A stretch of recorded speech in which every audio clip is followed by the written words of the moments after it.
यीशु ने याईर की बेटी को जिंदा किया। क्या यीशु ने सच में एक लड़की को मौत के मुंह से वापस लाया? मार्क अध्याय 5 पद 21 से 43 में हम यीशु द्वारा याईर की बेटी को मृत्यु से जीवित करने की चमत्कारी कहानी पढ़ते हैं। याईर आराधनालय का एक प्रमुख था और वह यीशु के पास अपनी 12 साल की बेटी, जो मृत्यु के करीब थी, को ठीक करने के लिए गिड़गिड़ाते हुए आया। यीशु उसके साथ जाने को तैयार हो गया, लेकिन रास्ते में एक महिला जो 12 साल से रक्तस्राव की बीमारी से पीड़ित थी, ने यीशु के वस्त्र को छुआ और तुरंत ठीक हो गई। इस छोटी सी देरी के कारण संदेश वाहकों के पास पहुंचने और याईर को यह बताने का समय मिल गया कि उसकी बेटी मर चुकी है। उन्होंने कहा कि अब यीशु को और परेशान करने की कोई जरूरत नहीं है।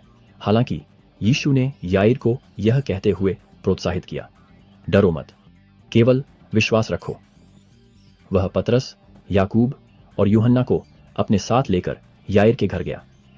जब वे वहां पहुंचे तो उन्होंने लोगों को विलाप करते और जोर जोर से रोते देखा। यीशु ने उनसे कहा कि लड़की मरी नहीं है, बल्कि सो रही है।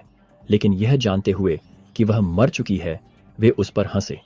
फिर यीशु ने लड़की के माता पिता और अपने 3 शिष्यों को छोड़कर सभी को बाहर कर दिया। उसने लड़की का हाथ पकड़ा और कहा, तलीथा कूमी, जिसका अर्थ है, छोटी लड़की, मैं तुझसे कहता हूं, उठ। लड़की तुरंत उठ गई और चलने लगी, जिससे वहां मौजूद सभी लोग आश्चर्यचकित हो गए।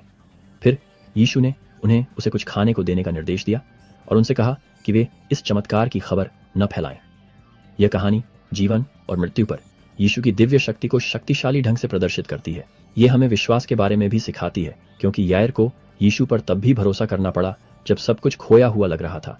याईर की बेटी को जीवित करने का चमत्कार यीशु के अपने पुनरुत्थान और उसके इस वादे को दर्शाता है कि उसके माध्यम से एक दिन सभी को जीवित किया जाएगा।